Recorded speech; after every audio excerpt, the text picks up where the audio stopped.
Welcome to Art Sounds Familiar. I hope despite like COVID and everything, you've been able to stay stable at least. Yeah, no, I was definitely laid off in March when the pandemic started, and then I was lucky, blessed enough to find a new job, and then some creative endeavors really took off. So I was definitely in a time where I was very uncertain and not sure what was coming next. Definitely, COVID was a time where I made a lot of things happen. So I'm really excited about that. That's awesome. Well, I'm glad to hear that because it definitely hasn't been like easy for like a lot of people. Like I think I'm in the same boat where I feel like I've received a lot of grace and I've been able Hmm. to have stability. I actually got my new job.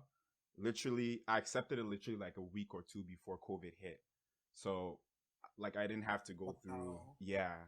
So I'm definitely glad to hear that as well. And I hope like family and everything is also like doing well.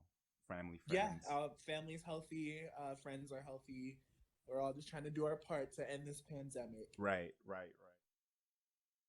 I just want to start by saying again, thank you for joining the platform. And I guess first I'll just like you to talk about who you are and like what you do like in the art sphere. Yeah, so I'm Bradley Hill. I am a creative, a content creator, and a model in the city. Um, I am currently in the midst of creating my own content creating business and network. Okay. It's called King B Plus, Okay. King B Plus U. Um, where I offer my creative directing services, my styling services, my modeling services, my casting services, just the whole creative endeavor.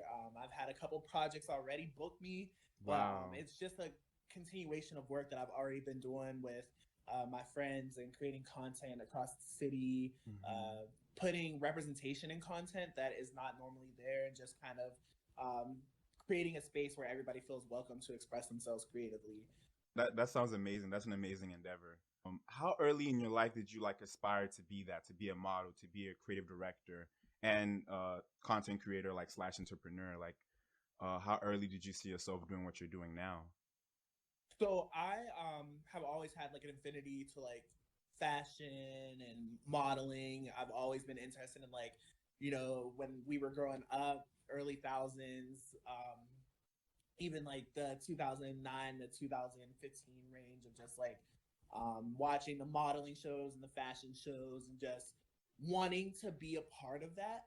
But Hmm. I've always been a big kid. Like I've always been plus size. I've always been big. And so I never saw myself being a part of it because I've never seen myself reflected in the industry. Uh-huh. It was just always something that I wanted, but I never quite knew how to get there. Um, it wasn't until I got to college and everybody goes to college and everybody's like, I'm going to reinvent myself. I'm going to be this person. I Hmm. went to college and I knew that I wanted to be a big deal. I just didn't know what that looked like and how I was going to do it. Hmm. And when you meet people who believe in you and they believe in your vision, they believe in the direction that you want to go to, you start to be like, okay, well, now I can start to obtain some things that I thought were unattainable before. Right.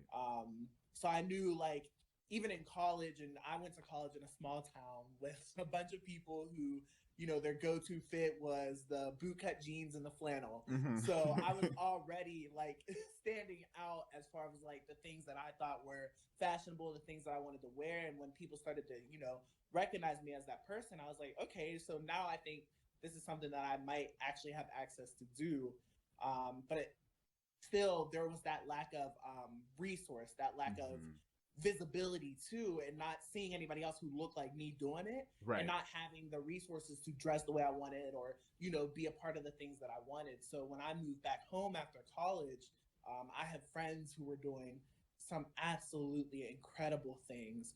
I have a friend who has this like blossoming hair business that's more than just like braiding in her kitchen. Like she's doing art, like Hmm. real art. And I have like another friend who runs like a huge collective resource center and is helping all these creatives. So I've had friends who have been doing all these things and empowered me to do my thing and to go for it.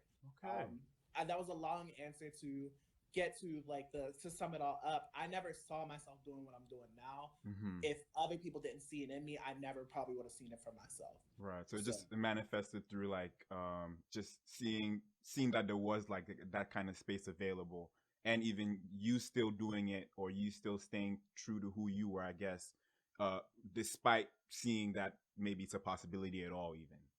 yeah, no, it's not even seeing the space available, it's making the space because it wasn't available. Right.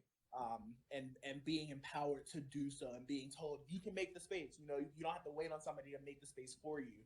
You Mm-hmm. can be the person to make the space. Okay. So Okay. So prior to that, had you ever like put yourself in, like, let's say, the art and modeling scene in Pittsburgh, or is it one of those things where it's like, okay, you look at the environment, it's not catering to me, so then I created my own. Then I just started doing my own stuff with friends and. very much the latter. The first quote unquote modeling I ever did, I Mm-hmm. had one of my really, really close friends in college. His name was Spencer. He was an art major, and he always was like taking pictures of his friends, and all his friends were like these skinny, cool dudes, and they were taking all these pictures. And then he was like, "Let me take your picture," and I'm like, "What do you want to take my picture for?" Like I don't look like him. I don't look like him. And he's like, "But you have your own style. You Mm-hmm. do it well. I'm gonna take your picture. You're cool." And that was the first time that I was like, "Can I do that?" Right. um, so like then going from there, I ended up curating one of the annual fashion shows, and I was like behind the scenes. I planned everything. I casted all the models, and Mm-hmm. then that same friend Spencer, he was one of the designers that I brought on, and he was like, "Well, I want you to be one of my models too," and I'm like, "Me? Wow. Like, are you sure?" And even then, I have told him this before. Like, I was squeezing the fit into his stuff too, but it was like that was the first time that I was like, Mm-hmm. well, somebody wants me to be a model. Somebody wants me to do this. Right.